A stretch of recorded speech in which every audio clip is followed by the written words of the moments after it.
Hola, buenas tardes. Buenas tardes. Esperemos un ratico mientras se conectan tus compañeros, ¿vale?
Buenas tardes, muchachos, ¿cómo van?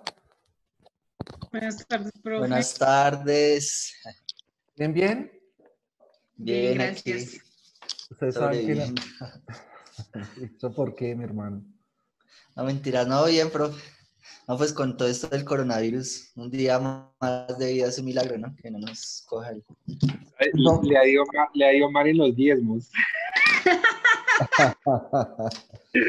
Sí, Diego. Pero bueno, eso es un domingo eterno, ¿no? Cuando iniciamos la cuarentena, ese momento paranoico de la sociedad fue durísimo, más o menos mes y medio, ¿no? O sea, que Sí. uno realmente no veía a nadie en la calle, uno salía a comprar algo y se tenía la sensación que el otro era el enemigo, ¿sí? Pues unas lógicas sociales ahí como fuertes. Ya después cuando empezaron a haber como ciertas aperturas económicas y que los mismos ciudadanos empezaron a salir a las calles, obviamente por una condición laboral, porque pues el país, casi el 55% es de trabajo informal.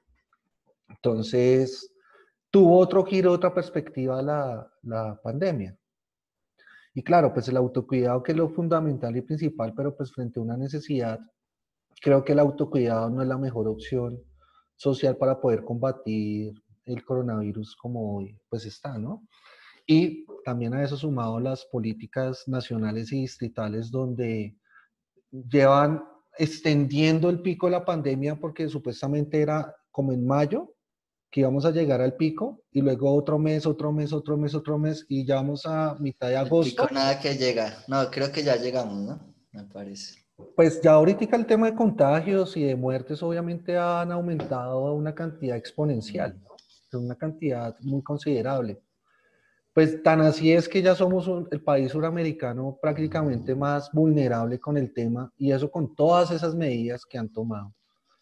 Pero pues bueno, o sea, ahí sí, son nuestros dirigentes, ¿no? Sí. Sí, Muchachos, esto sí. ¿hace falta alguien más?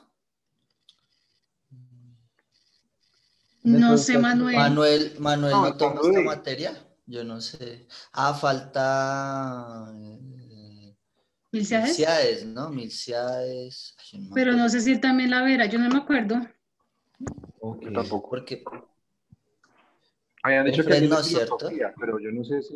Ah, verdad, que algunos de filosofía iban a ver esta, pero Ah, pero no porque es que a ellos se les homologó la línea pedagógica. sí, Pedagógica.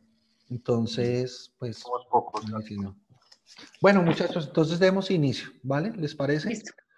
Bueno, ¿hoy qué vamos a hacer? Les voy a mostrar la presentación del contenido analítico y vamos a hacer un recorderis de lo que ustedes más o menos vieron en métodos pedagógicos, ¿listo? En modelos pedagógicos. Modelos. ¿Por qué?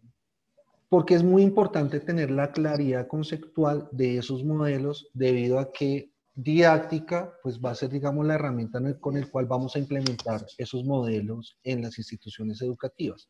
Pero pues eso obedece también a otras instancias de carácter normativo porque pues un proyecto educativo institucional en sí es, digamos, el hilo conductor de poder anclar el proceso, el método, la didáctica, el modelo autónomo de la institución, el perfil del docente, el perfil del egresado, los contenidos, los núcleos básicos de conocimiento, etcétera. Entonces, pues, pero eso obedece al cumplimiento de una norma técnica que obviamente emana del Ministerio de Educación.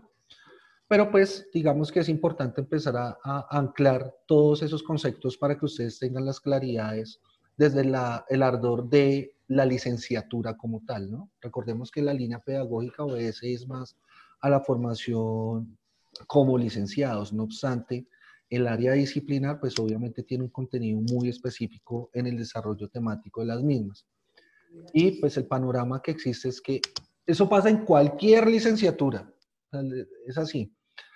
No se creen docentes, licenciados, sino o filósofos, o geógrafos, o lingüistas, o humanistas, o, ¿sí? Pero la licenciatura siempre la dejan como a un lado, el nombre, ¿no? Hablan desde el apellido, pero no del nombre. Pero también deben pensar que si en algún momento ustedes en su vida, obviamente que eso es muy particular, dejan de lado, por ejemplo, pues el servicio a Dios, etcétera, pues la herramienta con la que van a contar es con la licenciatura. O sea, eso va a ser algo indiscutible, ¿no? Pero pues obviamente ese es un ejercicio muy subjetivo, ¿no? Entonces es muy importante, por eso, como les digo, poder empezar a anclar esos conceptos muy bien y tener un panorama claro, porque me imagino que en otro momento nos vamos a ver con la línea pedagógica, ¿sí? Más adelante. O en prácticas puede ser. ¿Sí? Entonces, es importante empezar a construir ese hilo conductor, ¿vale? Bueno, muchachos, entonces voy a presentarles lo que estoy revisando del contenido programático. Voy a compartir pantalla.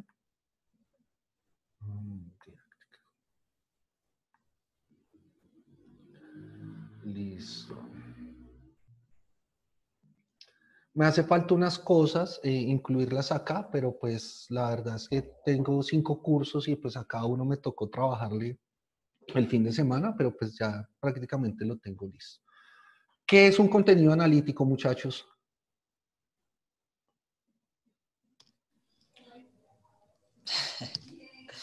Pues es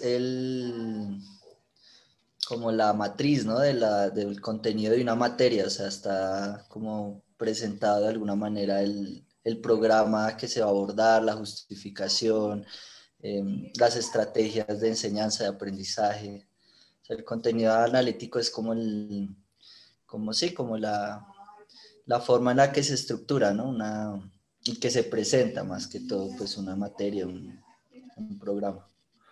Y, por ejemplo, al interior de una institución educativa, ¿existe un contenido analítico o un sílabus? ¿O cómo se llama en la institución educativa? ¿Sería como un plan de estudios? El currículo, ¿no? No sé. ¿Están adivinando? Bueno, pues de manera general, pues cada área maneja su programa analítico, ¿no? Pero responde frente a los lineamientos que se han programado o que están establecidos en el PEI, responden a eso. Pero cada uno después en su área, pues, Responden a las los núcleos actividades. básicos de conocimiento que son esos que tú dices que están contenidos dentro del PEI, pero digamos que tiene varios nombres realmente. Contenido analítico, sílabus, contenido curricular, microcurrículo, ¿sí?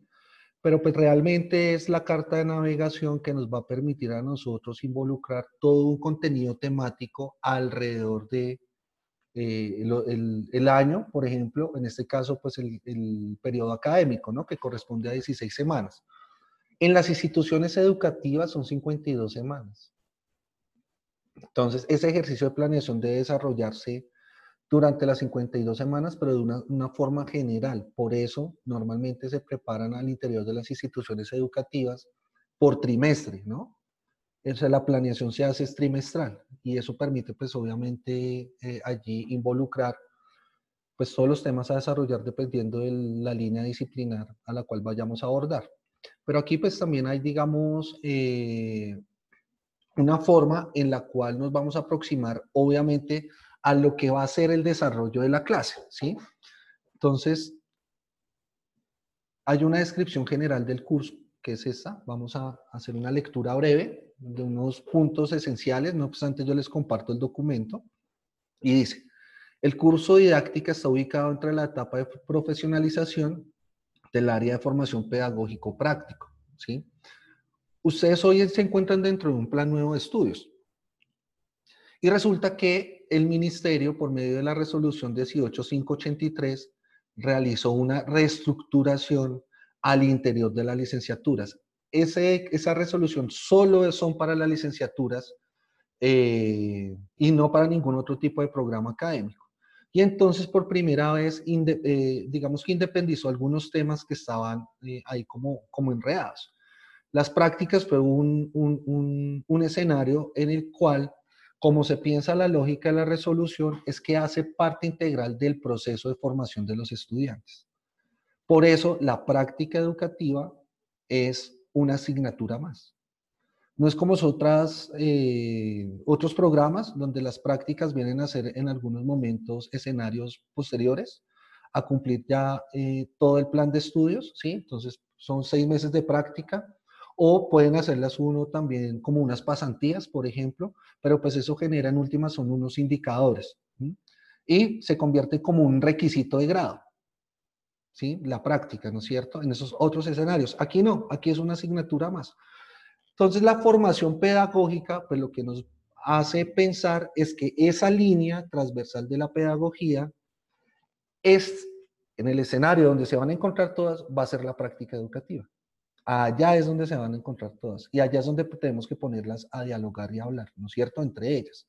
Entonces, por eso es importante, cuando les mostré la sesión pasada el plan de estudios, pues ahí está la línea clara para llegar posteriormente a ese escenario. Este curso pretende que el licenciado en formación realice desde lo pedagógico un análisis de la didáctica en cuanto ciencia práctica de la educación y desde la pedagogía práctico una aproximación al sentido y significado que posee en cuanto arte de la enseñanza.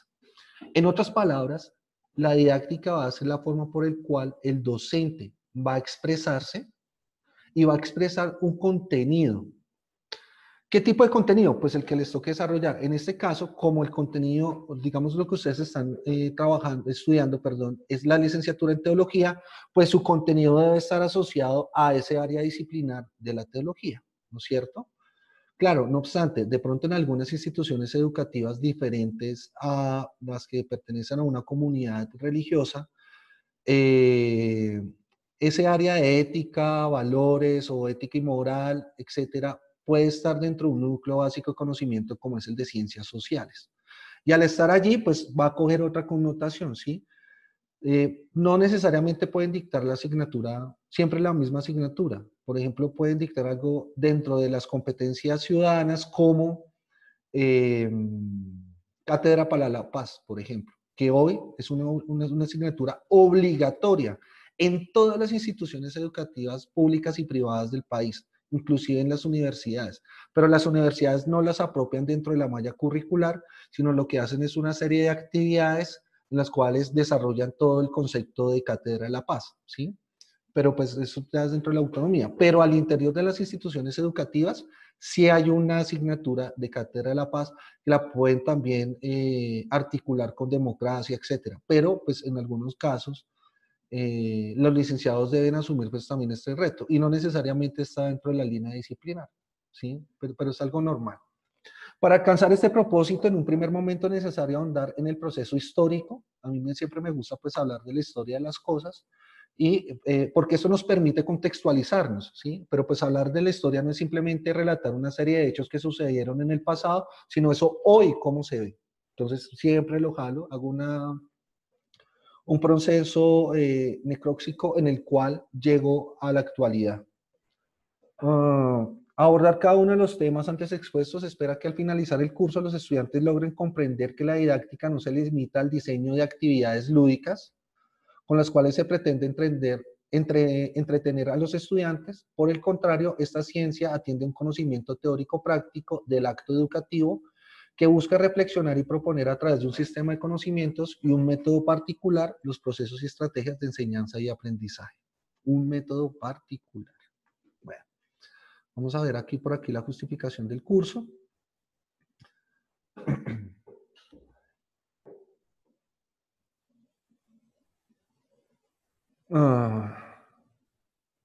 Bueno, hay unas preguntas alrededor, el por qué, el para qué, el cómo, ¿no? ¿Saben cómo, dónde se encierran estas preguntas, saben? ¿No? ¿Buena pregunta, profe? El por qué, el para qué y el cómo, el dónde, el cuándo. Pues sería cuando yo, bueno, no sé. ¿Qué son ellos? ¿Ellas qué son en sí?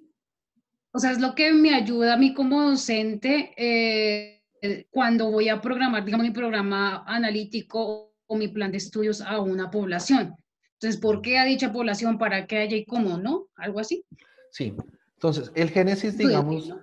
sí, no, y tienes razón, Carolina, así es. El génesis de estos son los adjetivos interrogativos. en los adjetivos interrogativos es donde se encierra pues el para qué, el cómo, el cuándo, el dónde, etcétera, ¿sí? Que son como unos 11. Y eso lo que nos permite definitivamente es poder realizar algún tipo de pregunta. Para poder realizar algún tipo de pregunta no es que nos salga la idea o la premisa y le ponemos interrogantes y ya, sino que definitivamente debe existir un ejercicio de observación. Porque si no hay ningún ejercicio de observación es muy complejo, ¿sí? Es decir, en ocasiones el modelo empírico, es decir, la sana experiencia, nos va a permitir a nosotros poder realizar ese tipo de juicios y podernos interrogarnos porque conocemos necesariamente el contexto.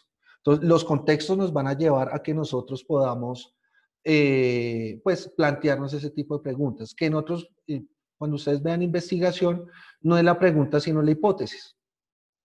¿Listo? Y eso tiene una estructura lógica, pero pues lo que yo vi dentro del plan de estudios no tienen, o sea, no, usted no ven epistemología, no ven lógica filosófica, por ejemplo, que ahí pues dando unos principios y unas bases para poder empezar a interrogarnos en esto desde la argumentación, ¿sí? La argumentación lógica, es decir, la construcción de silogismos que nos permitan argumentar de forma asertiva y no caer en falacias, porque pues la falacia es una forma por la cual nosotros timamos al otro, ¿sí? Entonces, normalmente eso pasa cuando uno está argumentando, pero bueno, eso hay otras discusiones. La enseñanza del latín enseñaré, señalar hacia, mostrar algo, poner algo, insigno, significa comunicar un saber mediante la utilización de un sistema de signos o de símbolos. Mostrar algo a alguien para que apropie intelectualmente de ello, para que lo aprenda. De la correlación que se espera entre enseñanza y aprendizaje emerge la didáctica. Entonces, digamos que la semiótica va a ser uno de los elementos fundamentales hoy porque pues, la semiótica nos permite visualmente poder entender algún significado, ¿no? O sea, en sí las señales de tránsito no son gratuitas, pues uno más o menos no conoce todas, pero pues sí la gran mayoría porque es un ejercicio reiterativo, ¿no es cierto?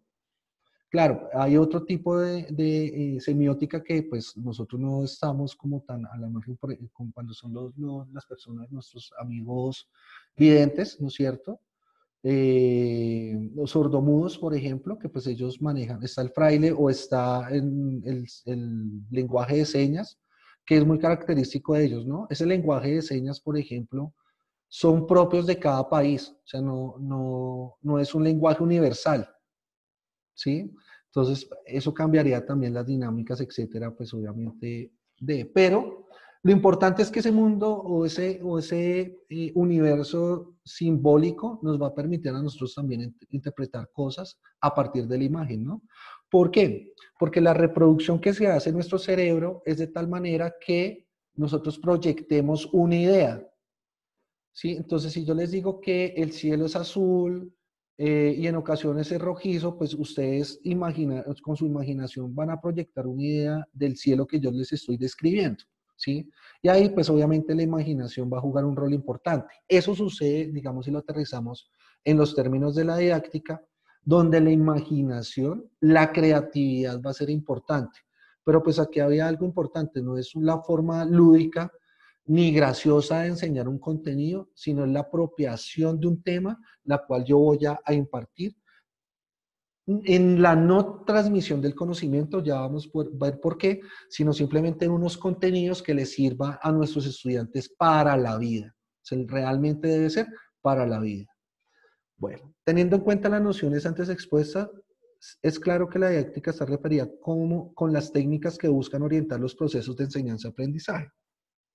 Yo les había comentado a ustedes que hay un triángulo perfecto en el cual está en la parte superior la didáctica y sobre la base está la enseñanza y el aprendizaje, ¿no es cierto? Entonces vamos a revisar cada uno de los conceptos, obviamente qué significan y cómo se triangulan esas tres, pues digamos, esas tres variables y cómo las vamos a ir apropiando poco a poco. Entonces, en sí, la esencia del curso es que sea un curso teórico práctico, ¿sí? Vamos viendo, apropiando unos conceptos, pero también vamos realizando unas actividades sobre unos tipos de didáctica, pues, especiales. Lo importante, digamos, de ese proceso es que si bien ya tenemos un reconocimiento de un modelo pedagógico, es poder interpretar por medio de la didáctica el modelo para que no se nos olvide. Y pues obviamente ustedes van a entrar allí en función con algunas actividades, digamos unas exposiciones muy puntuales, pero pues con un método didáctico, ¿vale? Para irnos apropiando del tema. ¿Mm? Listo. Y unos objetivos, obviamente un objetivo general y un objetivo específico. ¿Qué es un objetivo, muchachos?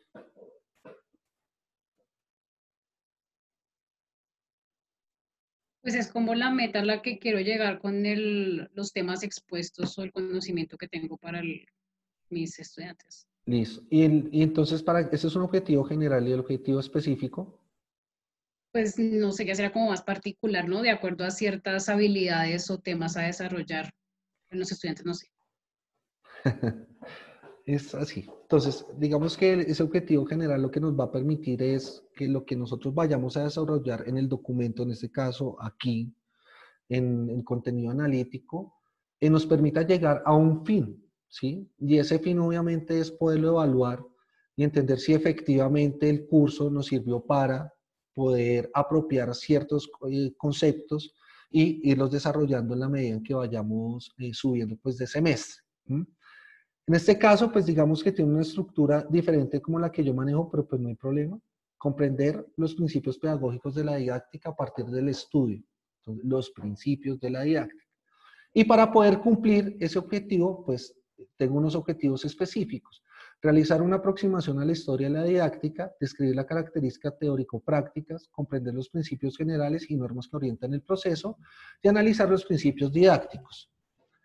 Para poder cumplir esos objetivos específicos, ¿qué necesito necesariamente?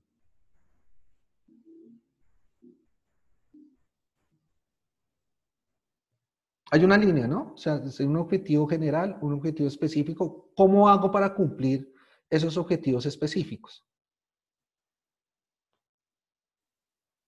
¿No? Pues con una programación, Con las actividades, claro, las exactamente. Entonces, las actividades. actividades, eso se llama efecto cascada. Entonces, en la medida en que vayamos desarrollando una actividad, arriba como están los objetivos específicos, vamos cumpliendo los objetivos específicos. Y si yo cumplo los objetivos específicos, por ende cumplo el objetivo general.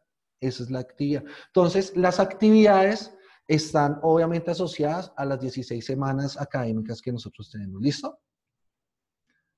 Bueno, unidades temáticas, pedagogía didáctica, aproximación histórica, didáctica de disciplina pedagógica y arte de enseñar. Pues bueno, es también una conceptualización. Vamos a hablar de los aspectos generales de la didáctica y la didáctica especial, pero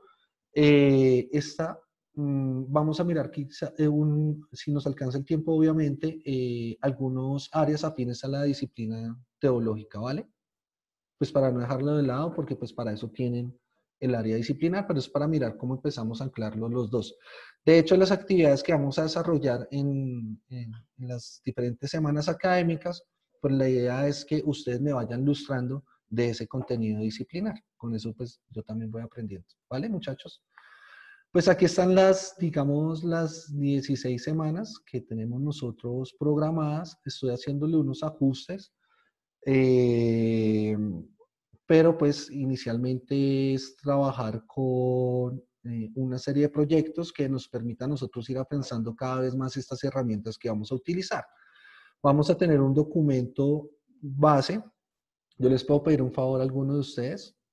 Nosotros no tenemos grupo en WhatsApp, ¿verdad? ¿Alguno No, de profe. ustedes me puede abrir un grupo, porfa, y compartirnos el enlace por acá? Con eso, mientras tanto, pues a mí me gusta tener contacto así con los estudiantes, ¿sí? Espero que no haya problema. Y solo es con Pues, contenido académico. no ¿Sí? es. Para enviarles mientras tanto la lectura, si les digo hasta dónde debemos leer y demás, ¿sí? Porque es que no tengo correo institucional, no tengo curso Moodle, entonces mientras tanto podemos operar de esta manera, ¿vale? ¿Cómo es su número, profe? 313, ya lo escribo acá Ok. en el grupo del chat, perdón, en el chat del grupo.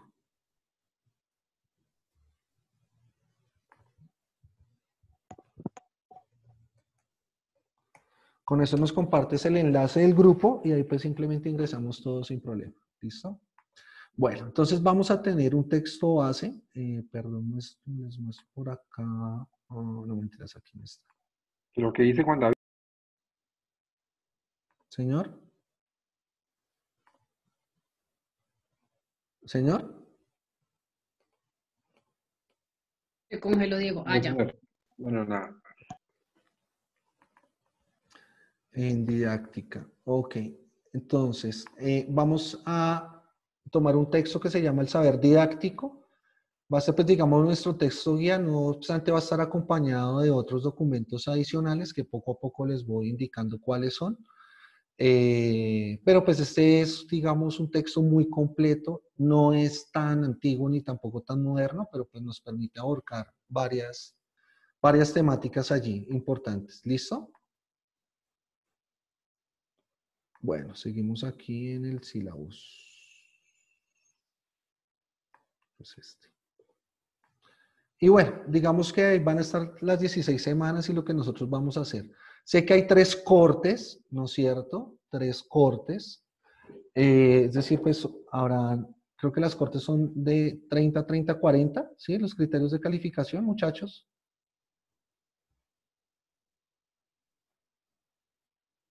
¿O cómo Sí, son los? señor. ¿Sí? ¿Así son los criterios de Sí. calificación? Correcto.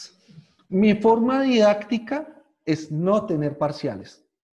¿Sí? No me gusta. No me gusta. Pero vamos a ver por qué son necesarios, ¿no? Entonces, la idea es poder llegar con ustedes a un acuerdo en el cual yo les planteo unas opciones. Entonces, la idea es que se dejen actividades, por ejemplo, y que esas actividades, la suma de todas, sea el criterio de calificación, por ejemplo. Pero ¿eso qué significa? El compromiso por parte de ustedes de que realmente las actividades las van a realizar con la mejor calidad del mundo, ¿vale? Otro criterio, pues obviamente las lecturas son obligatorias porque pues ustedes se dan cuenta que yo vivo preguntando y pregunto cosas que pues, se suponen deben conocer durante los anteriores 3 semestres académicos, ¿sí? Entonces, obviamente las lecturas son obligatorias. Si no leen, pues hay que utilizar métodos coercitivos de las lecturas. Pero yo espero que no, ¿no? Estanislao Zuleta decía que en uno de sus ensayos, un texto que se llama Elogio a la dificultad, hay un ensayo que se llama Elogio a la dificultad. Y él allí cita a Nietzsche haciendo alusión a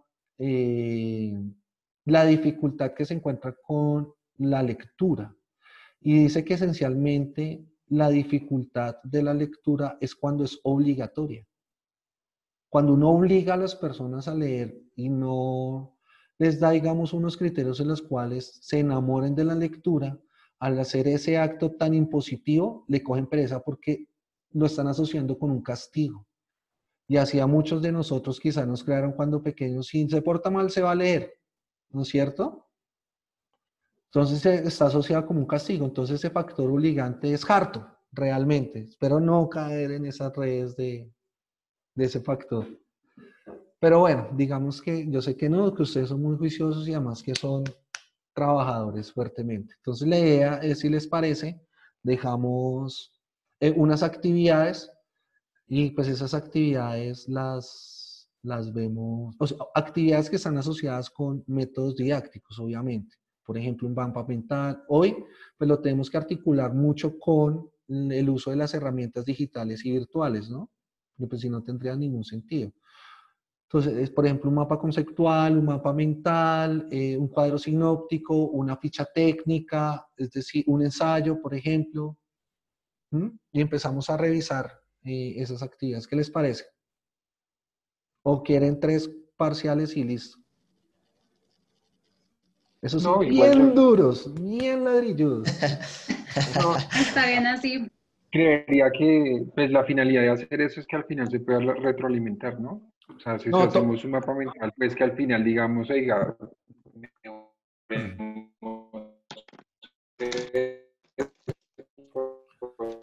¿Se le fue el internet o me parece? yo creo Diego, que sí. Mike está... Pero No. Tiene problemas creo que entiendo la idea de Diego, profesor, bueno, eso creo yo, no sé. Y es que, o sea, si van a haber, digamos, varias actividades, la idea es que el maestro también nos pueda retroalimentar en lo que hicimos siempre, mal. siempre, Porque la idea no es siempre. que llenarnos de trabajo, haga y haga, y de Sin pronto no va a haber sentido. el tiempo de que usted pueda decirnos, mire, esto está mal o mejore esto, sí, o sea, la idea sería que en la realización de los talleres o actividades, pues siempre haya una retroalimentación. Creo que no solo del profesor, sino también entre nosotros, porque pues algo que por lo menos nosotros veníamos trabajando con el anterior profesor que tuvimos en modelos y en teorías del aprendizaje, también era, por ejemplo, la retroalimentación incluso grupal, o sea, entre nosotros, y creo que todo ese ¿Cómo se tipo llama ese proceso de evaluación, Juan David? coevaluación, creo que es. Heteroevaluación. Ah, heteroevaluación, correcto. Okay. La coevaluación hace alusiones a la entrega precisamente en formatos, etcétera, ¿sí? Porque es una evidencia que se entrega. Y pues ahí eso tiene un criterio de calificación. Lo que yo le quiero decir es que listo, entonces, para empezar a anclar todo el discurso pedagógico, pues entonces vamos a abordarlo desde los criterios de evaluación. Los criterios de evaluación, ¿cuáles son? Según la norma técnica. Autoevaluación, heteroevaluación y coevaluación, ¿sí? Todos los trabajos que yo les voy a dejar, obviamente siempre tienen un proceso de sensibilidad, ¿sí? Es decir, yo dentro lo reviso, hago comentarios. ¿Mm? Cuando dejo algún tipo de escrito, afortunadamente que ustedes son pocos, pero pues imagínense, yo he tenido salones de 50 y hacer un ensayo y revisarles los 50 es muy difícil. Pero cada vez que vamos a utilizar algún tipo de estas herramientas, obviamente doy la explicación cómo debe ser, pues para empezar a generar, pues digamos, un concepto frente al tema. ¿Sí? Y hago una realimentación con comentarios sobre el mismo documento. Pues todo esto lo vamos a cargar en los cursos Moodle porque allá pues es donde voy a hacer los comentarios. Si hay alguna dificultad en el tema, pues lo podemos abordar al interior de la clase porque para eso es, porque acá debemos generar esos espacios de sinergia donde ustedes se comuniquen y se expresen de tal manera que si hay algún tipo de error o algún tipo de dificultad, pues ahí está el escenario y el docente tiene que estar listo para escucharlos y no reprimirlos, ¿no?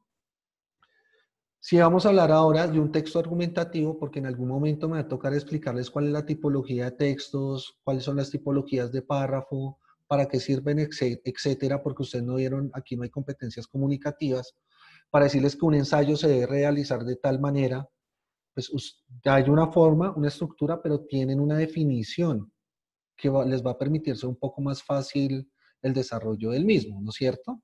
Y siempre hay una realimentación, siempre, siempre. Entonces, como son tan pocos, son entre 4 o 5, pues puedo tomarme 2 horas de la misma sesión y sentarnos a revisar el documento. Si tu error fue este, tal cosa, no sé qué, te saliste el tema, lo que haya sucedido, ¿sí? Ya si hay trabajos colaborativos, pero pues podríamos plantear un solo trabajo colaborativo donde se integren todos ustedes, por ejemplo, y esa es otra forma didáctica. Es decir, a cada uno le voy a asumir un rol, eso se llama formador de formadores, y cada uno asume un rol dentro de un trabajo final, por ejemplo, que entreguen. Pues obviamente va a haber un ejercicio ahí y se va a mostrar cuáles son las dificultades que tuvieron, ¿no? Pues al ser un grupo pequeño, pues pues hay una cohesión. ¿Mm? Por ejemplo, cuando yo estudié administración pública, mis amigos eran muy solidarios, yo les había comentado, ¿sí? Que eso lo he visto en este grupo. Pero si uno no trabajaba en el grupo, lo sacaban. Una condición era lo académico y otra condición era la amistad. Y nunca se interfiere, o sea, uno no se podía poner de mal genio ni nada, si así uno fuese el que sacara o si uno fuese el que sacara, ¿no? Porque no, o sea, no, o sea, la amistad es la amistad y el trabajo es el trabajo, punto, ¿sí? Entonces, pues podemos plantear esas opciones, no hay ningún problema. Siempre va a haber un ejercicio de realimentación, siempre, ¿vale? Entonces no se preocupen por eso. Entonces, lo que quiero decirles es que pues vamos a realizar una serie de ejercicios durante pues, cada uno de los cortes para que ustedes se vayan afianzando más en los conceptos, ¿vale? Obviamente yo los explico, pues para que tengamos todos un mismo horizonte, ¿listo? ¿Qué herramientas digitales? Pues las que quieran, a mí no me preocupa, o sea, yo nunca doy una en específico. Ustedes pueden entrar y utilizar la herramienta que quieran porque deben, o sea, obligatoriamente, si eso es una vaina obligada, deben ya ir de la mano con las herramientas digitales o virtuales. O sea, eso no hay de otra. ¿Mm? Ya prácticamente el tablero está mandado a la extinción. Entonces, ahorita nos toca, afortunadamente somos jóvenes y tenemos una flexibilidad también con esos procesos de aprendizaje, entonces tenemos que ir de la mano con la vanguardia tecnológica. Ahí no hay nada más que hacer. ¿Listo? Bueno, muchachos, entonces yo estaba por acá y bueno, ese es el contenido y lo que vamos a desarrollar ahorita en las 16 semanas.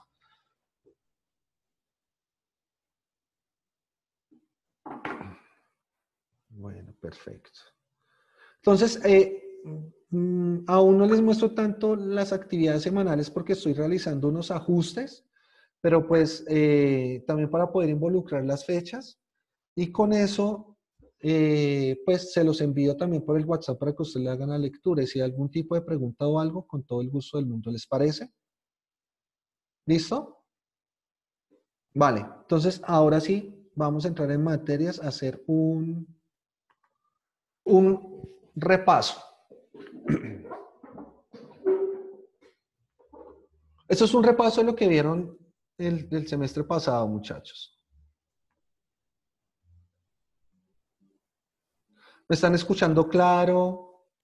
Sí, profe, sí, bien. ¿Sí? ¿Estoy vocalizando bien? ¿No es confuso? ¿Mi discurso no es confuso? Pues, profe, yo te estoy escuchando regular porque aquí en la casa hoy están organizando el internet, Sí. están instalando unos cables y todo eso, entonces por eso le estoy escuchando entrecortado y tengo la cámara apagada para poder escuchar mejor. Bueno, Por si pero ¿sabe alguna qué es lo cosa. chévere de acá? Que eso automáticamente me lo graba. Entonces, cuando tengamos los cursos Moodle, allí les envío el enlace del video, ¿vale? Entonces, para que Listo, lo profe, tengan allí. gracias. Bueno, entonces vamos a hacer introducción a la didáctica con un repaso conceptual, pero pues realmente esto va más abocado es a los modelos pedagógicos. Entonces, cuando nosotros hablamos de un modelo pedagógico, digamos que la comprensión lógica de ese modelo pedagógico es un marco teórico el cual nos permite organizar un tipo de lineamientos.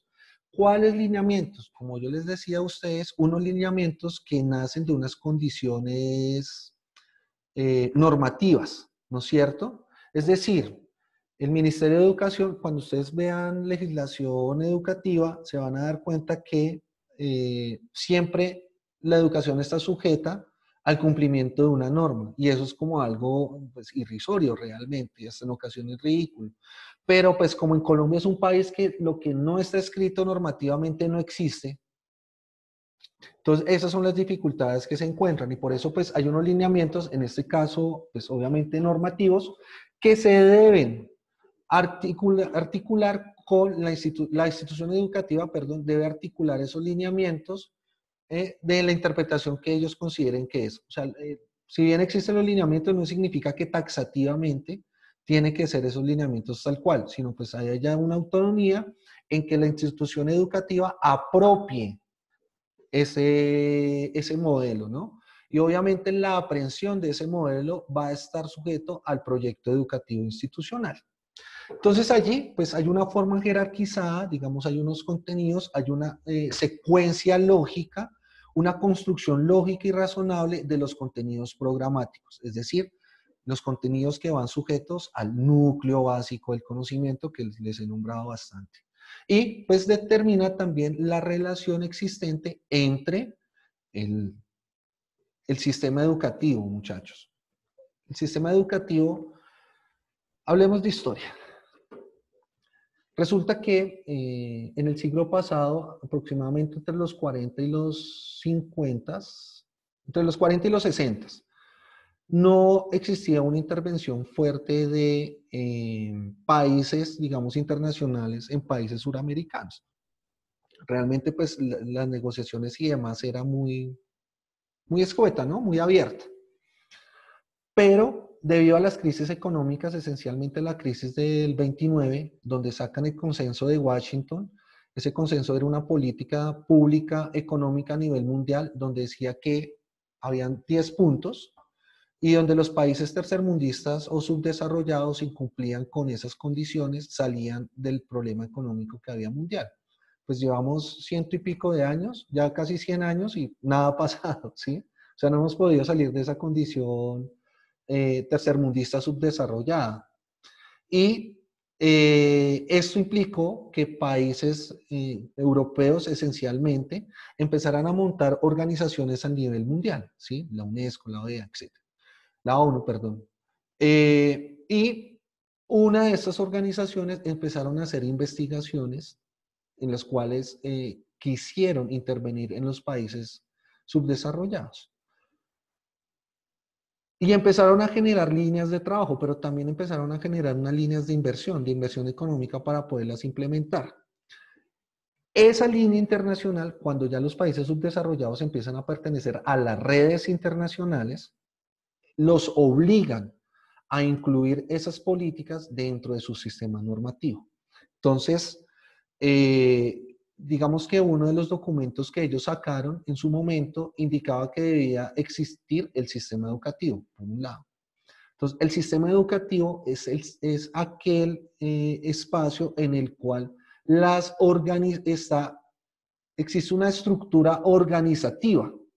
Y la estructura organizativa lo que va a permitir es un desarrollo administrativo y obviamente en la aplicabilidad y el desarrollo de los contenidos que vayan a estar asociados. Si eso es una estructura, digamos, organizativa, ¿en cabeza de quién, en el caso colombiano, recaería la responsabilidad de la educación? Del gobierno, del Ministerio de Educación Nacional. Entonces, exacto. Entonces, todo inicialmente va a caer en cabeza. El primer responsable como tal es la presidencia. ¿Sí? Entonces, la presidencia es el orden central, igual que los ministerios, pero pues como es descentralizado, él tiene que descentralizar o delegar ciertas funciones para poder que le apoyen, digamos, a gobernar. Entonces, dentro de eso estaría, obviamente, el Ministerio de Educación.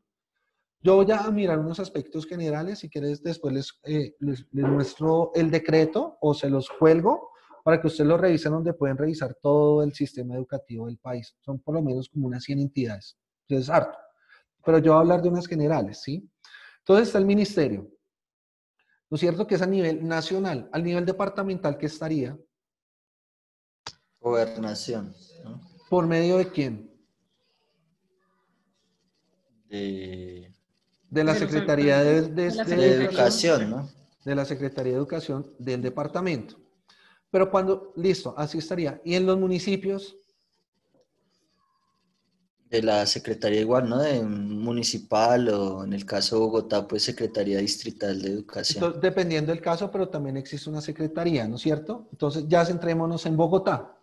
Entonces, estamos diciendo que está el presidente, el ministerio, la Secretaría de Educación, ¿no es cierto? En las localidades, ¿La DILE? No, el Dirección DILE. Local de Educación, creo que es. Sí, el DILE. Entonces, la dirección local estaría dentro de ese sistema. En el barrio o en la OPZ. La Junta de Acción Comunal. No, sé. no, yo no No, soy parte mentira. del modelo educativo. Estoy tirando fruta, no, qué pena, No, profe. la institución educativa, ¿sí? Porque hace parte de ese sistema. Entonces, la institución educativa está en el barrio, está en el gueto, ¿sí o no? Por eso. Ahora, al interior de la institución educativa, ¿cuál sería? El ¿Quién consejo sería? directivo. El rector. Depende, claro, depende del colegio, si es público o privado, ¿no? Partamos de ahí, pero... Pero pues normalmente todos los colegios tienen rectores, ¿o no? Sí, sí, sí. Y pues hay un consejo quien funda el colegio, pero pues eso es más como el consejo de fundadores, el claustro de fundadores. ¿Mm? Pero listo, está el rector. Debajo del rector, ¿quién estaría? Coordinadores, coordinador académico de convivencia, Listo. Ajá. Por debajo de los coordinadores, ¿quiénes estarían? los Los profes. maestros, Los profesores. Por debajo de los profesores, ¿quién estaría? Los alumnos. estudiantes. No, primero los padres cabezas de familia, porque Ah, todo ok. ese sistema va a recaer sobre la base que son los estudiantes, ¿sí? Entonces, digamos que eso lo que permite es que cuando haya una política educativa a nivel nacional, empiece a escalarse de tal manera que aterrice en la institución, en los estudiantes, ¿sí? Entonces, hay una intervención de varias entidades para que llegue allá. Por eso, muchas veces las políticas públicas no son pertinentes. Le hablo una específica. Eh, Colombia Bilingüe. Colombia Bilingüe es una política pública que lleva 20 años.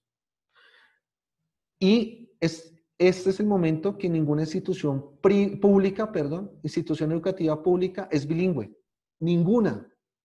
Le cambiaron ahorita el nombre, es Colombia Bilingüe y no me acuerdo cuál es el apellido que le dieron, pero pues siguen sobre la misma base porque ninguna institución educativa pública sigue siendo bilingüe. Entonces es una política mal implementada. Es hermosa, pero pues no tiene ningún sentido. Entonces, digamos que esas relaciones que existen entre estudiantes, docentes, saberes, pues se van a ver reflejadas allí dentro, obviamente, del modelo pedagógico. Pero esencialmente esa es la definición, pues la tomé de Subiría, que pues este es uno de los sabios de la educación en Colombia, ¿no? No sé si lo habrán leído en otros contextos. Pero sí es clara la definición, muchachos. Sí, señor. Listo, perfecto. Entonces vamos a mirar cuáles son los modelos pedagógicos principales, ¿sí? O pues, digamos los que siempre hemos abordado. Entonces, un modelo tradicional, el modelo conductista, el modelo experiencial, perdón, romántico, pero pues ese es un modelo donde se van a encerrar eh, muchos otros modelos contemporáneos realmente. Al igual manera como el modelo cognitivista desarrollista y finalmente un modelo constructivista, perdón. ¿Sí? ¿Esos fueron los que vieron o vieron otros? Sí, eso es. El romántico ese no, pero los demás. O sea, es que No, lo vimos como claro, el modelo tradicional, vimos yo lo entendí así, no sé si mis compañeros, pero yo entendí que la escuela nueva está antes de lo que ya hablamos como constructivismo, Ajá, sí. pero la escuela nueva fue un antecedente, digámoslo de alguna manera. Pero no, bueno, eso que planteas del romanticismo, esa parte no, lo experimental, no sé si lo abordamos, yo no me acuerdo, Sí, pero desde un con ese enfoque nombre. constructivismo.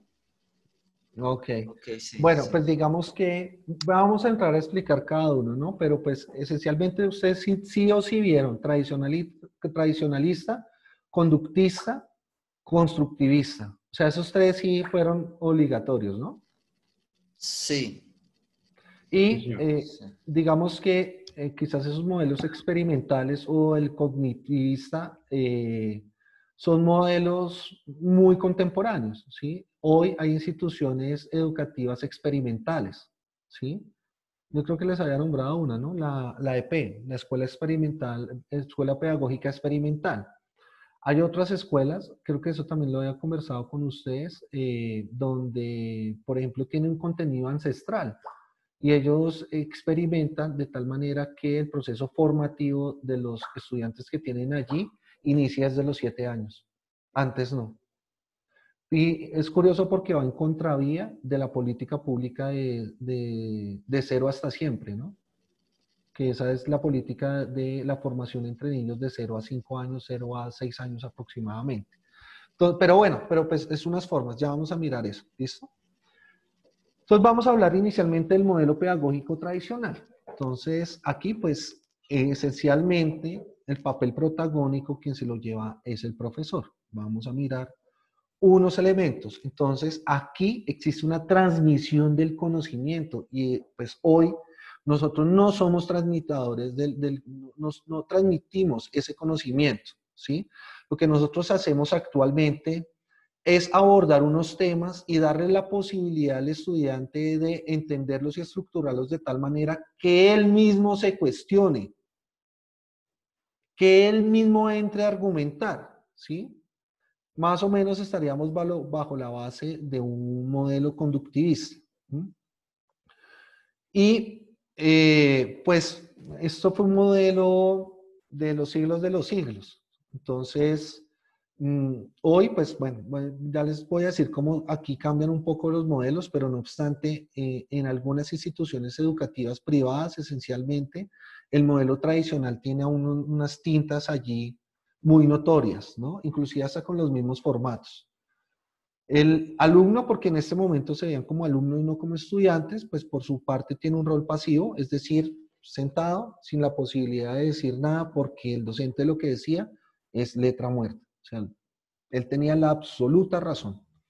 Y tan así era que el mismo docente en ese momento, aunque no es diferente como la escuela nueva, tenía que dictar prácticamente todas las asignaturas en la institución educativa donde él estaba. Por eso el docente no era un licenciado, sino un pedagogo, porque el pedagogo era el que tenía la facultad de poder ver o transversalizar el conocimiento. Entonces, si nosotros hablamos con un profesor que se graduó hace, no sé, 40 años, 50 años, ellos tienen otras estructuras lógicas y dentro de lo que ellos vieron fueron nociones generales de todos los núcleos de conocimiento, de ciencias naturales, de educación física. Hoy, pues obviamente es totalmente pues, diferente porque estamos hablando de una licenciatura con un área disciplinar específica, en este caso teología, ¿vale? Entonces, esas son, digamos, las diferencias que vamos encontrando de ese antes a ahora.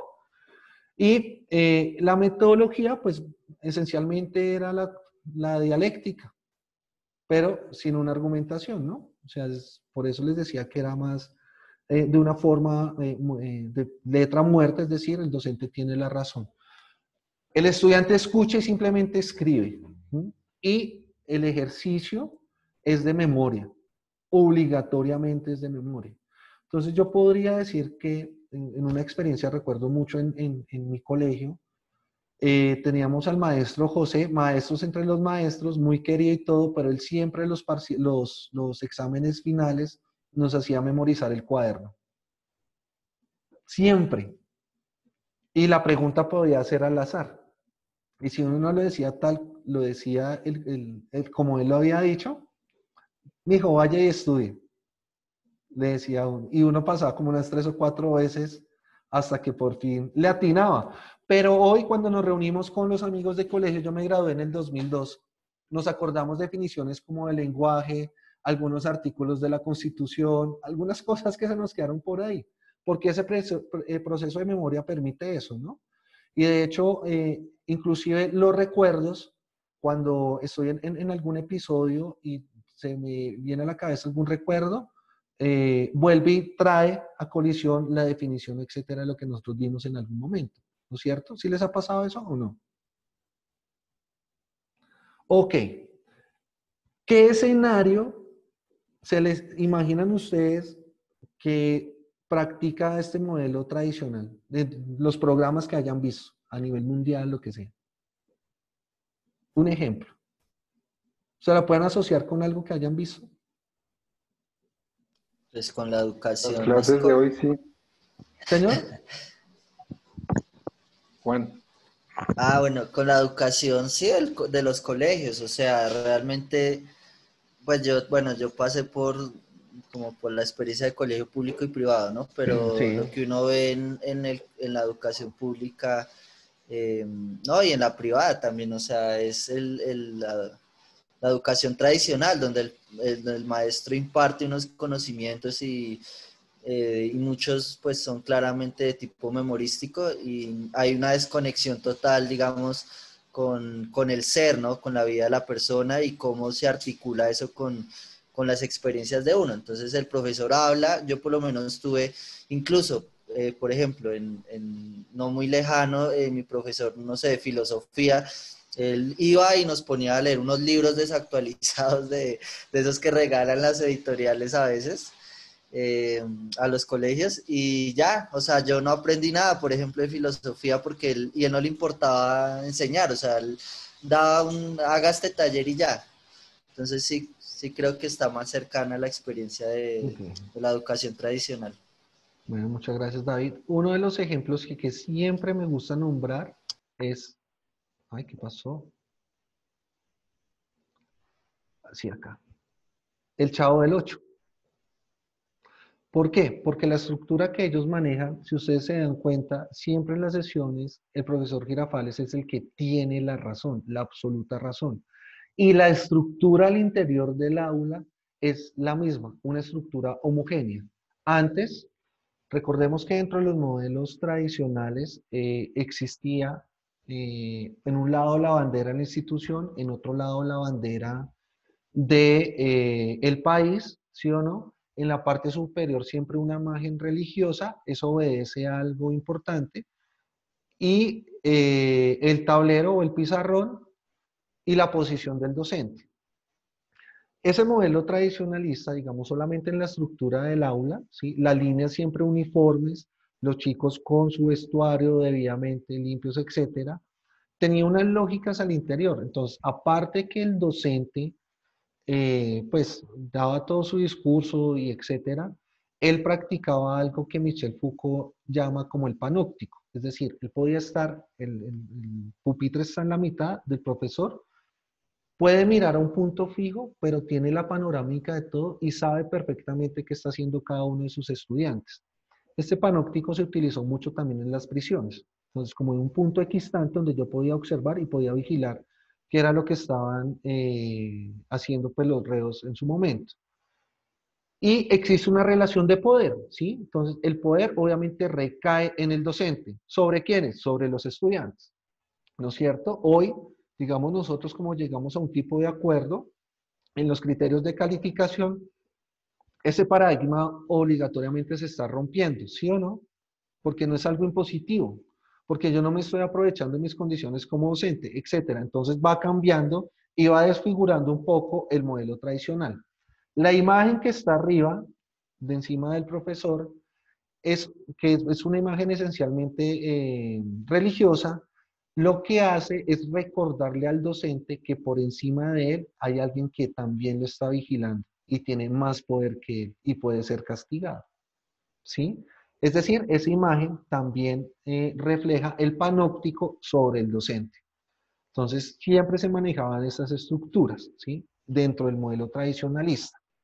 No obstante, pues obviamente las revoluciones que ha tenido el mundo, eh, a nuestra apreciada Carolina, que le gusta el rock, la canción de Another Brick in the Wall, pues es una expresión cultural en la cual rompen con todo el modelo tradicional de la educación en Alemania.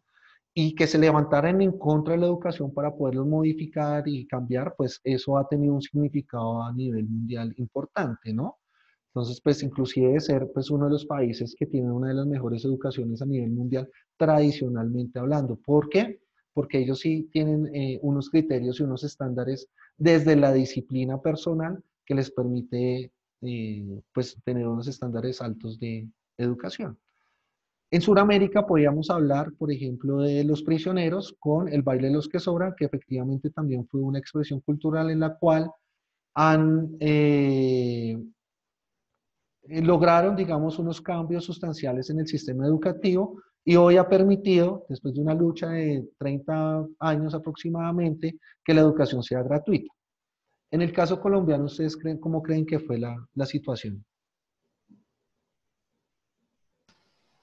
Pues justo ayer en legislación estábamos hablando un poco de la historia de precisamente de las políticas públicas, ¿no?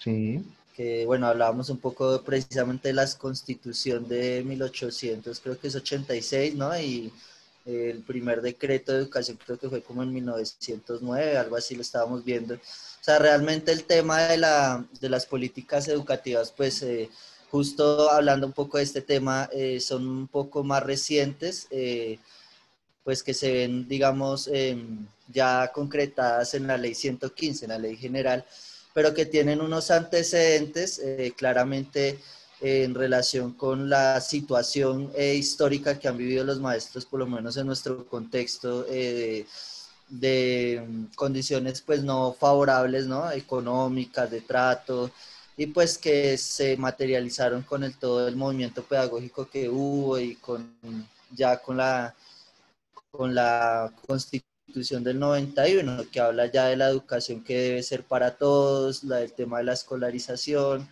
el derecho, que es un derecho fundamental, la educación también entra, digamos, dentro de esas políticas, ¿no? Que de alguna manera se supone que deben garantizar pues una educación de calidad. Así es, Juan. Entonces, en el caso de Colombia, hablando desde la Constitución del 91, por primera vez en la historia colombiana, permiten algo que se llamó el movimiento pedagógico. Ese movimiento pedagógico estuvo conformado por docentes universitarios, docentes de instituciones educativas, y lo que hicieron fue dar línea de trabajo para transformar los modelos pedagógicos y que los modelos pedagógicos se ajustaran realmente a los contextos y a las condiciones de la educación en el país. Porque nosotros indiscutiblemente veníamos de un modelo tradicional, ¿sí? Y pues las dinámicas sociales siempre evolucionarán, nunca se van a quedar estancadas. Entonces, esas mismas dinámicas sociales llevaron a que hubiese una reestructuración, obviamente, dentro de la educación. Hoy, pues hay unas limitantes debido a las políticas públicas. ¿Y por qué? Porque las políticas públicas no están ajustadas a los contextos. Bueno, eso es una apreciación personal, porque pues no voy a entrar en choque con su profesor de legislación. Pero dentro de mi apreciación personal es que no están ajustadas al contexto. Muchas veces es un corte y pegue de otros modelos de otros países. Y eso no tiene ningún sentido. Como si acá no Incluso, pudiéramos pensarnos eso. es interesante, perdón, porque en la ley 115 habla precisamente, hay varios títulos capítulos donde aborda, por ejemplo, la educación rural y campesina, la educación para personas con algún tipo de discapacidad. O Eso era sea, dentro excluyente. de la ley, claro. ¿Cómo? Esa era una condición excluyente de, de esa ley, o sea, de la educación. ¿Y por qué? Porque hoy hablamos de una educación incluyente, ¿no es cierto? Es decir, en un mismo escenario podemos encontrarnos con afros, campesinos, indígenas, población LGBTI, población en condición de discapacidad, etcétera, ¿no es cierto? Pero en esta no, en la ley 115 está individualizándolo. Entonces, hay una educación especial para campesinos, hay una educación especial para afros, hay una educación especial para población RON, ¿no es cierto? Porque los categorizan en 5 tipos de poblaciones. Entonces eso hoy ya no tiene ningún sentido. ¿Sí o no?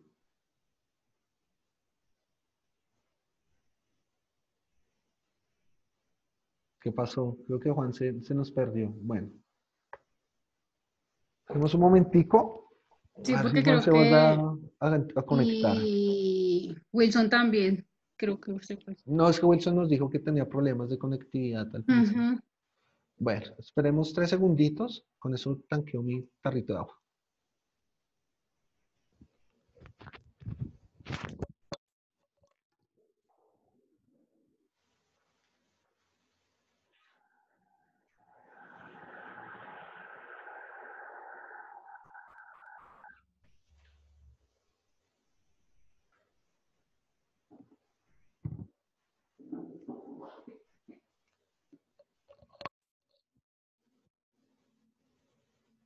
¿Listo, Juan?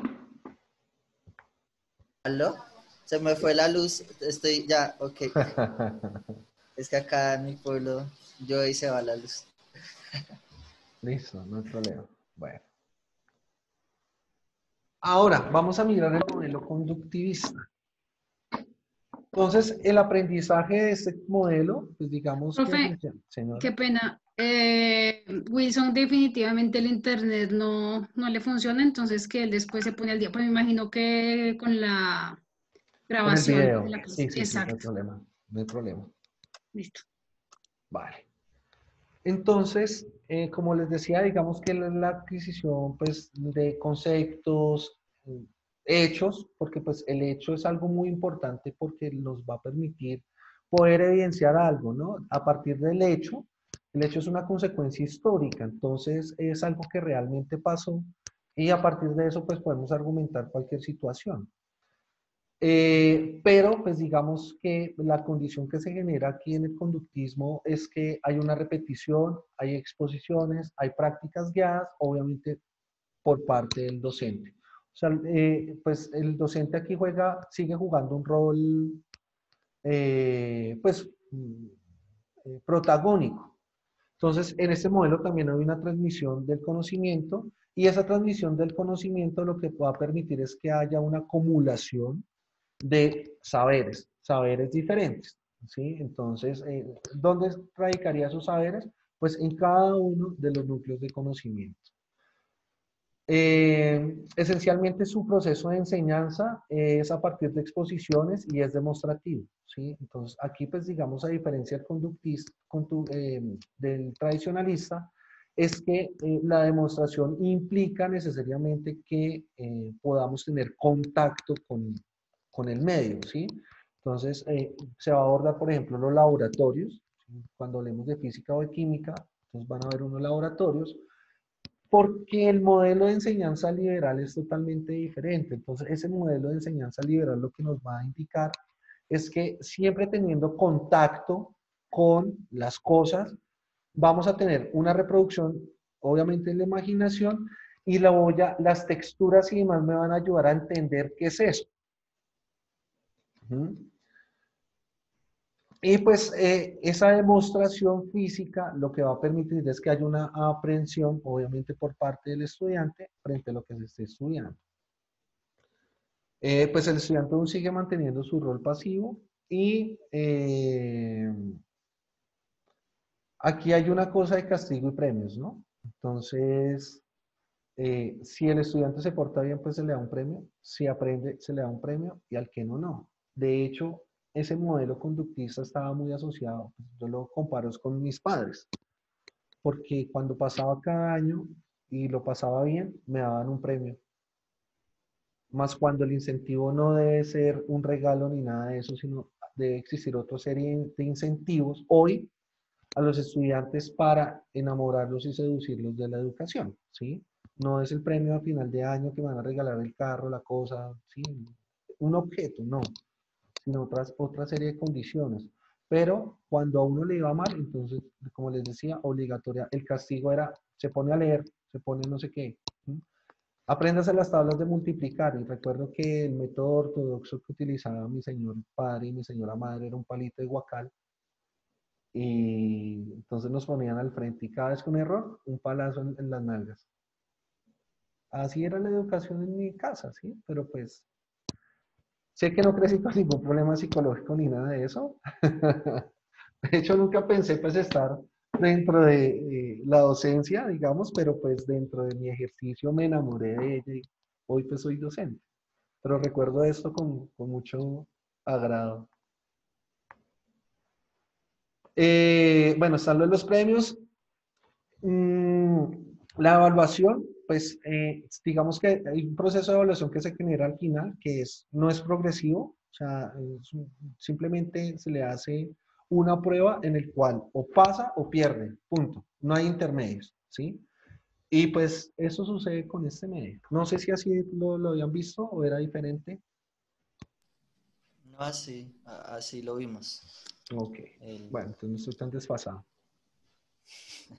Y pues este era más o menos, digamos, el modelo. Aquí hay una cosa también, muchachos, y es que en el modelo conductivista, por ejemplo, el docente tenía la facultad de castigar severamente a los estudiantes, ¿no? Esto lo podíamos ver reflejado en algunas películas, por ejemplo, de Cantinflas.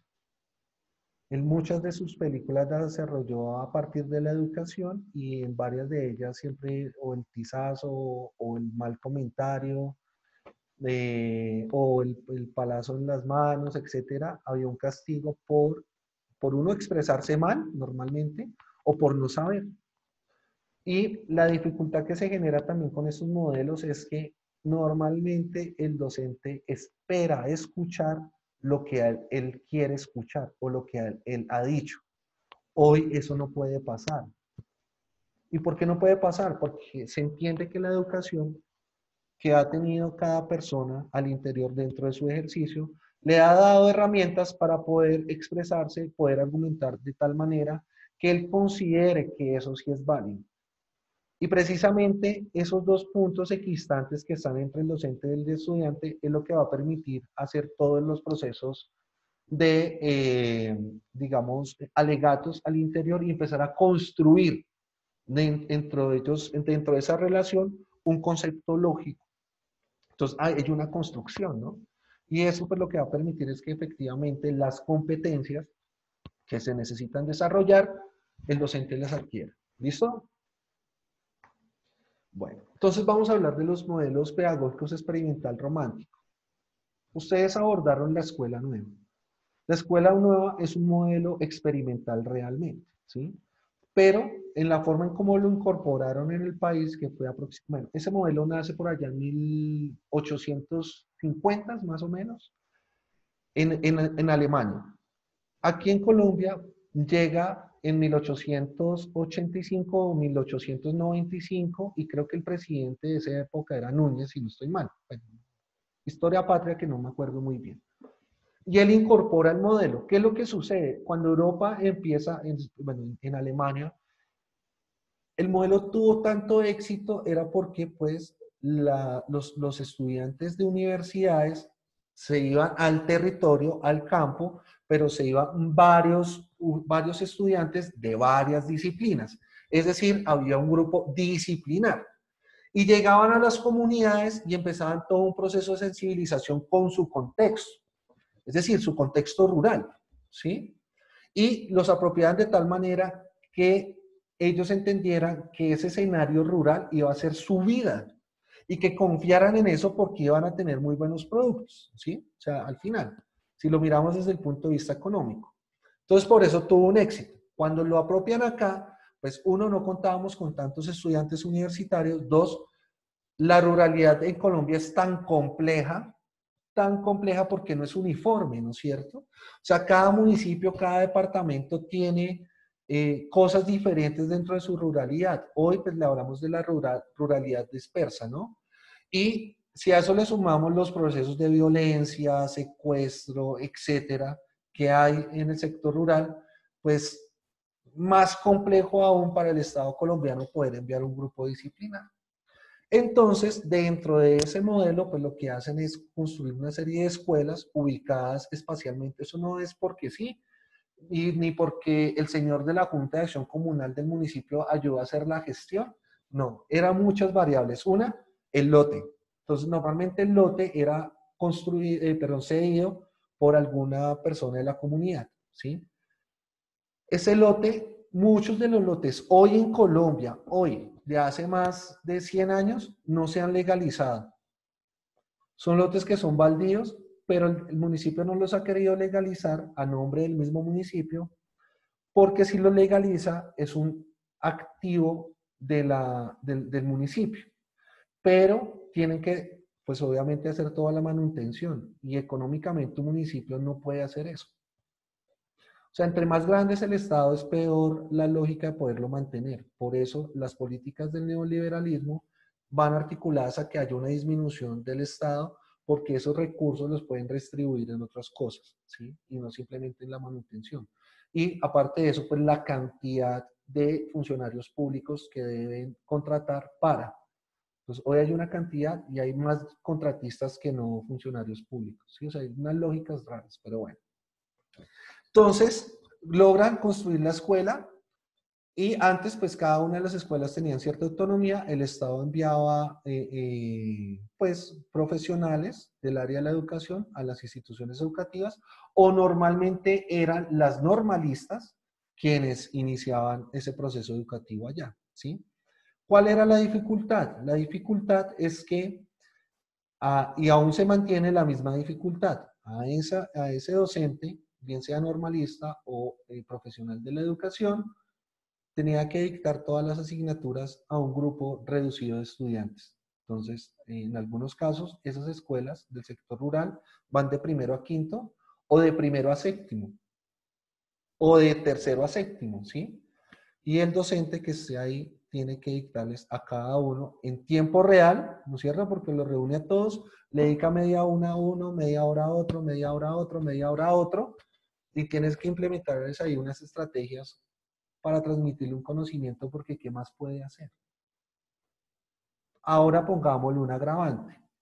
Yo, licenciado en educación física, me gano un concurso meritocrático para el municipio de Aguas Claras, Cesar.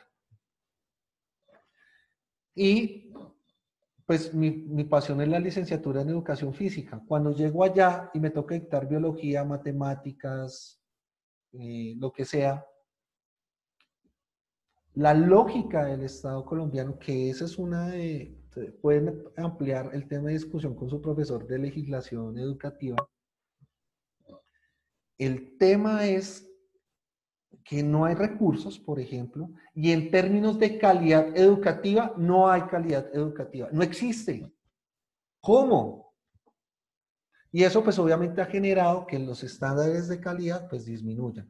Cuando el estudiante de escuela nueva pasa, bueno, entonces ahí ya tuvo unos cambios con la ley 115, es decir, con el nuevo modelo, y aproximadamente en el año 2004, 2005 es cuando empiezan a centralizar las instituciones educativas. Recuerda que antes cada una tenía su autonomía. Hoy es una sede principal, perdón, es una institución educativa con sedes alrededor, ¿sí? Eso pasa también en los municipios. La sede principal queda en el casco urbano, que sería la institución educativa como tal, y las sedes quedan en el rural disperso. ¿Mm? Entonces, cuando ese estudiante del rural disperso va a pasar a sexto o a primero de bachillerato, pues va a pasar con una calidad paupérrima y pues va a tener un atraso, pero aquí no hay un proceso de alfabetización que le permita al chico nivelarse. Mira a ver cómo hace. Entonces, eso es gravísimo, ¿sí? Y por eso les digo que muchas veces la política pública cuando se incorpora, pues no es un modelo idóneo. Los modelos pedagógicos experimental como ese, que es un modelo, es decir, es romántico en la medida en que la incorporación del modelo tiene otras transformaciones y la construcción del sujeto y del individuo desde otra dimensión, ¿sí? O sea, es decir, no es reconocido simplemente como un sujeto de derechos, sino como un ser humano que tiene un rol y una posición en las sociedades de conocimiento, en su núcleo familiar, y se le trata como tal, una condición de ser humano, ¿sí? Entonces, es diferente y pues lo que permite es que con esa confianza que le están transmitiendo al estudiante, pueda fortalecer su proceso y esté convencido de las capacidades y las habilidades que él tiene, convencido, y le fortalecen esos procesos a ellos al interior, ¿sí? Entonces aquí, obviamente, un rol importante que nos juegan con este modelo pedagógico experimental es que las artes entran a jugar un papel protagónico allí. ¿Por qué? Porque fortalecen y potencializan mucho este tema de las artes. Entendiéndolo también bajo una lógica, ¿no? Si nosotros miramos la importancia que tuvo las artes en la transición entre la Edad Media y la Edad Moderna, que ustedes son expertos en el tema, de poder entender los contextos desde otra manera, pues ha permitido, y por primera vez en la educación superior se crea la Escuela de Artes, ¿no es cierto? En Alemania. Eso permitió que el rol de las artes jugara un papel protagónico de ahí en adelante en toda la evolución del ser humano. En toda la evolución del ser humano. Y hoy, pues, no es una cosa diferente, sino que en el caso colombiano, las artes no tienen la importancia que deberían tener, ¿sí? Si ustedes miran, por ejemplo, en Europa, pues a mí me gusta mucho compararlo con Europa y no con Norteamérica, porque pues Europa en eso sí respetan todo. O sea, del hecho de una sinfonía al artista más mínimo le hacen los reconocimientos. Aquí para que alguien surja como artista, como banda, como escultor, como siempre o es de suerte o debe tener un padrino mágico que lo apoye, ¿sí? Entonces, pues va a haber condiciones diferentes. Entonces, este modelo pedagógico experimental permite eso. No hay un criterio de evaluación, realmente. O sea, decir que es que yo le voy a medir las competencias así y usted tiene que hacer esto, que es un proceso de memoria. No, nada de eso.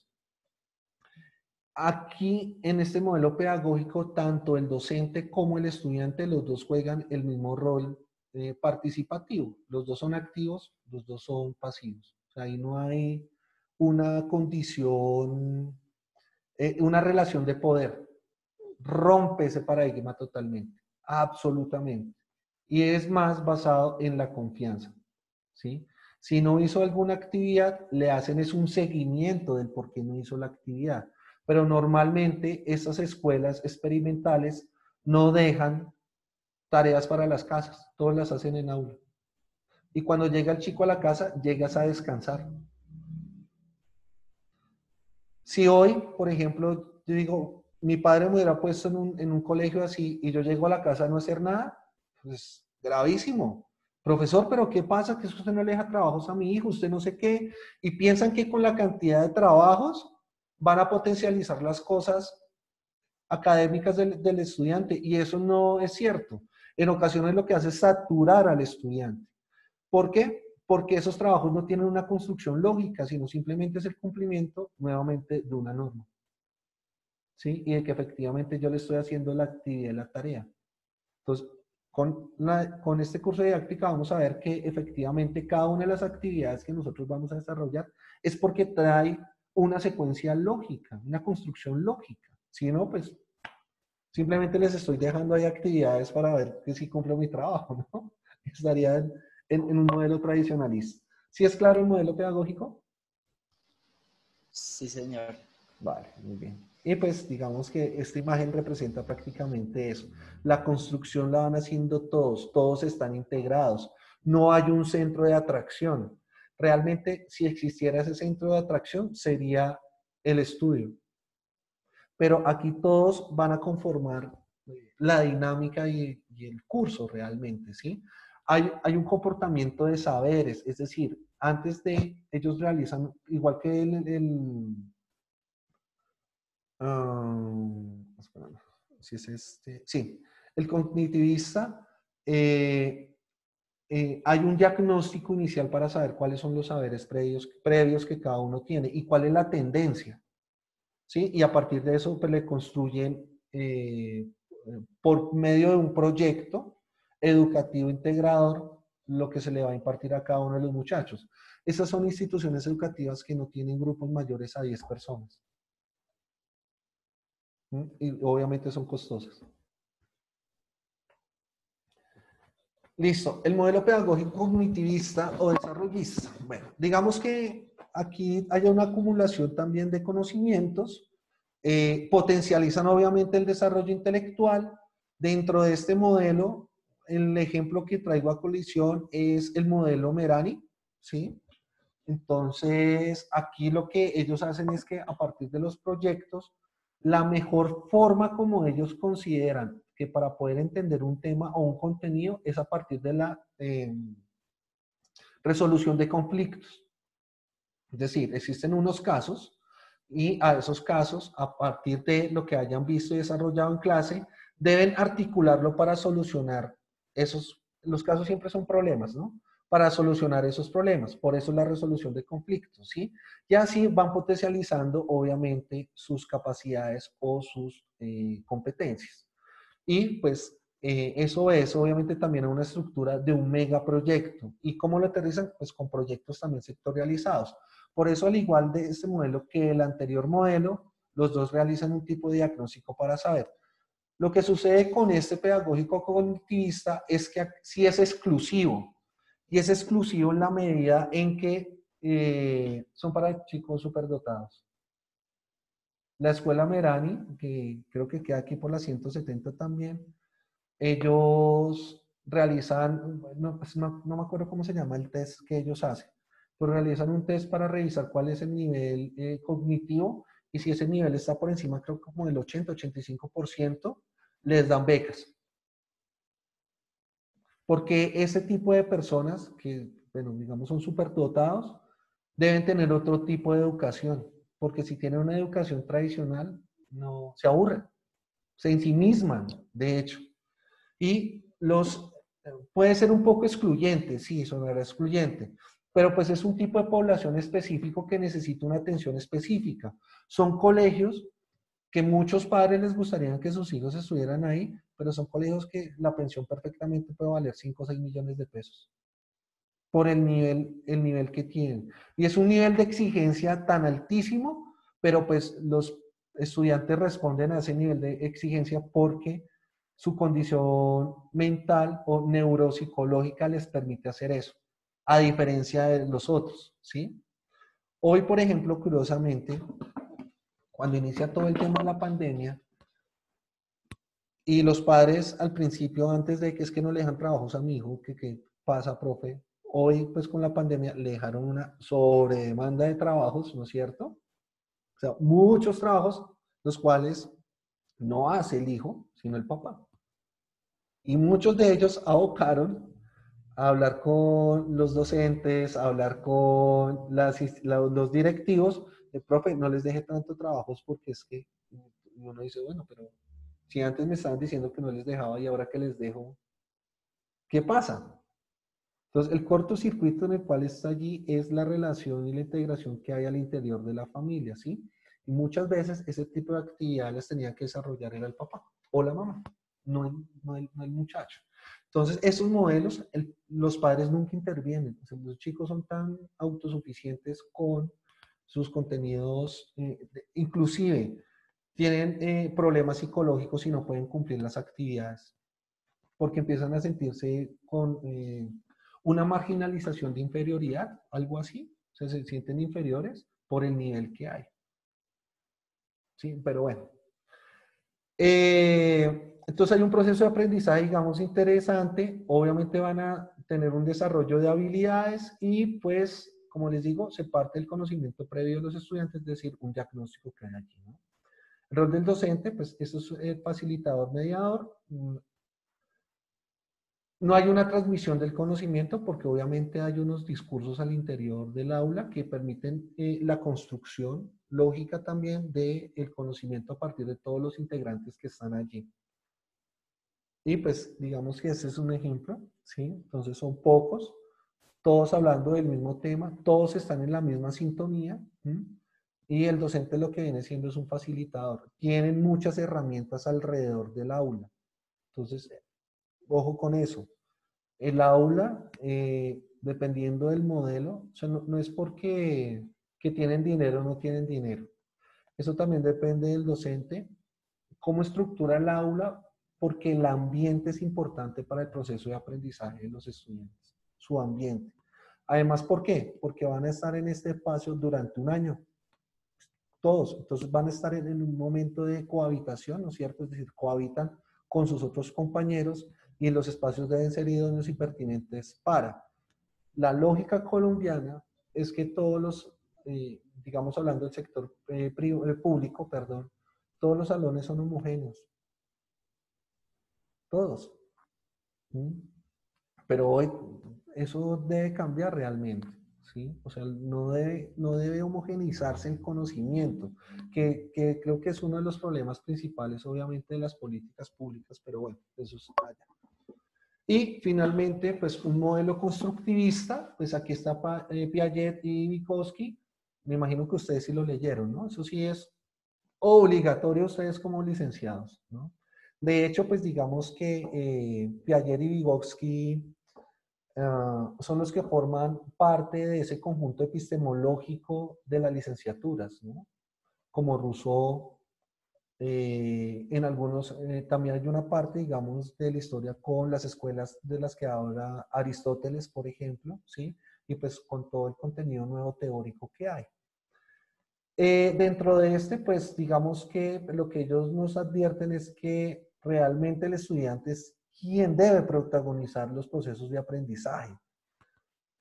Hay algunas, digamos que este modelo se puede armar en las instituciones educativas de educación superior, pero no en las instituciones educativas público o privadas, ¿no? O sea, siempre hay una negación porque el estudiante tenga las habilidades de poderle argumentar al docente, ¿no? O sea, como si el docente tuviera la razón absoluta. Y pues eso es algo contaminante en la educación. Pues imagínense. O sea, les hago una pregunta. ¿Ustedes se tragan el cuento entero de todo lo que nosotros como docentes le decimos a ustedes aquí en este escenario de la educación superior? No, señor. Sí, es que no tendría sentido. Y bueno, ¿por qué no se lo tragan?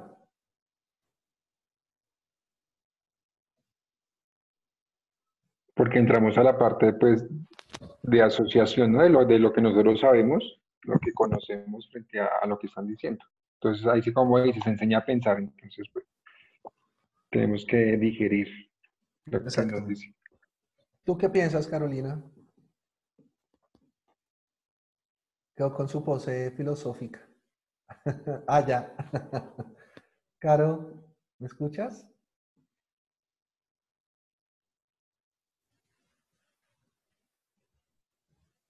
En Ya lengua de regresé. señas, hermana. Ah, es que mi internet está ahorita fallando, por eso se escucho entrecortado. Hasta cuando hablaba Diego. No sé qué dijo. Bueno, La quiero ¿escuchaste mucho, cuál fue hermana. la...? Ah, Dieguito, yo también te quiero, pero no escuché en serio. Déjame en un segundito, qué pena. ¿Tú escuchaste? ¿Qué escuchaste? No, profe, la pregunta que usted hizo hasta cuando usted dijo que iba a preguntar, hasta ahí me quedé. Ah, bueno, entonces que si tragaban entero y el por qué no. Ah, Sí, entonces te pregunto a ti, ¿tú tragas entero toda la información o la comunicación que nosotros damos? O, no. bueno, ¿por qué? No, porque creo que también uno tiene que tener, o sea, un criterio, ¿no? Al menos en la educación superior uno ya tiene un camino, ¿no? Y Sí. ya se concibe, o sea, de concebir, ¿no? Que no todo aquello que le dicen es cierto, o no todo aquello que le dicen le sirve, porque creo que también uno ha de acoger aquello que le sirve para el camino en el que está. Obviamente habrán cosas que, existirán cosas que para la opción de profesional, digamos, que uno quiere, obviamente están dentro de esa línea que son esenciales, pero hay otras cosas que no. Por ejemplo, dentro de la universidad, lo que yo percibí al inicio, un poco como la corriente de la teología de la liberación, ¿sí? Sí. Entonces, inclusive en los docentes de pedagogía, en algunos.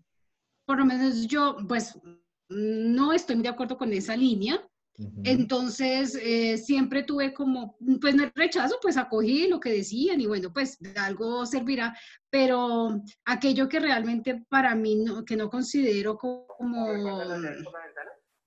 Espera. que no considero como indispensable, o sea, no lo tengo en cuenta, ¿no? Entonces también hay como ese criterio, como ese, que no me acuerdo quién era el que decía, que hay que enseñar a pensar al estudiante o al niño. Entonces, nada, o sea, yo por lo menos no todo respecto, o por lo menos cuando hablan del feminismo también, inclusive Ujú. estuve en un grupo de la universidad que hablaba de eso, o sea, pues sí, o sea, a mí me gusta ser muy femenina y todo el rollo, y es importante el rol de la mujer, pero no necesariamente tengo que llegar a iguales con el hombre para sentir que tengo dignidad, por ejemplo, En las ¿sí? feminazis. Por ejemplo, o sea, yo no necesito eso, ¿sí? Y eso también era como que se iba metiendo dentro de esa corriente un poco también dentro de la universidad, ¿no? Pero entonces es eso, o sea, creo que uno tiene que tener un criterio también y para mirar qué cosa le sirve y qué cosa no le sirve, ¿no? Ujú. Ok. ¿Y tú, Juan David? Pues claramente no, digamos, no tomo todo porque precisamente el rol del maestro no es impartir conocimiento, sino es un facilitador para que yo como estudiante logre, digamos, asimilar a partir de los... Yo veo que, digamos, todas las materias dan unos bloques generales, pero ya en la parte de asimilación y de profundización en algún tema, pues ya es un trabajo autónomo y creo que eso responde precisamente a lo pertinente en cuanto a la actualidad. O sea, ya el maestro no es el que imparte, sino el que realmente facilita. Y pues claramente, en el caso mío, yo a veces sí siento que a veces las clases se volvían un poco más de impartición de muchos conocimientos. Claramente hay cosas que tienen que quedar claras, o sea, que son un componente disciplinar o que requieren pues de tener una claridad frente a temas. Sí considero que hay momentos en los que de pronto esa dinámica magistral hace que pareciera, ¿no? Muchas veces que como que se está impartiendo, pero está en mí, bueno, cada uno pues asumir, como decía Diana, que retiene uno y pues que no. Ok, perfecto. Señor, ¿vas a decir algo, Diego? Sí, profe.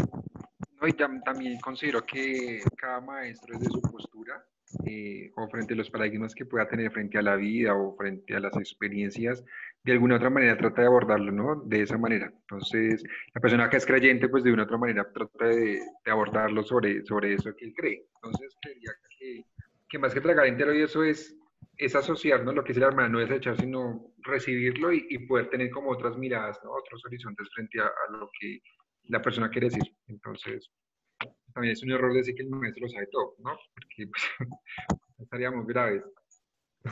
Sí, claro. Entonces, efectivamente, hoy la educación pues ha tenido otro giro, inclusive la educación superior. Ya no se transmite el conocimiento, efectivamente eso sí está súper mandado a recoger. Y lo que permite es que realmente pues ustedes no traguen entero. Eso obedece a un ejercicio, obviamente, de la argumentación, reflexión y el análisis de los contenidos que se desarrollan en el interior. Pero para poder realizar esa serie de circunstancias, obligatoriamente el estudiante debe estar arraigado a la lectura y al análisis de la misma.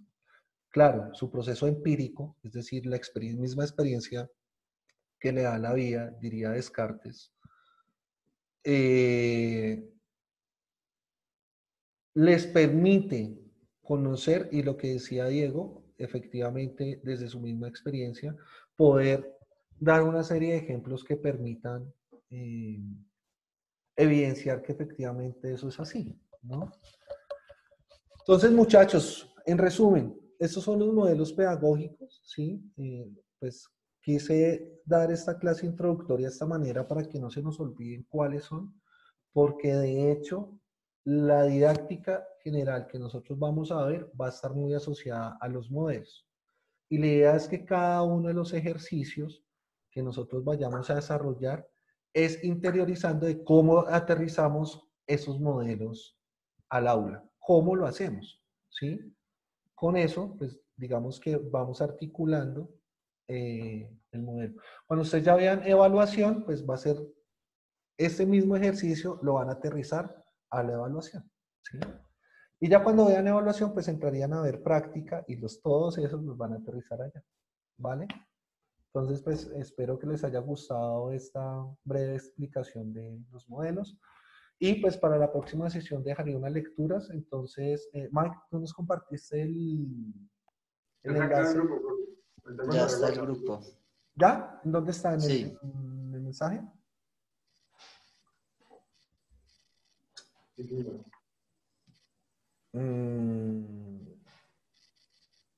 Didáctica, sí, listo. Bueno, entonces, muchachos, nos vemos hasta la próxima semana. Que estén muy bien. Gracias por todo. Gracias, Por compartir profe. con Dios lo ustedes. bendiga. Un Listo, abrazo. profe, gracias. Chao. Chao, hermana, chao. Chao, Chao, Dieguito, muchachos. chao. Juan. Vemos.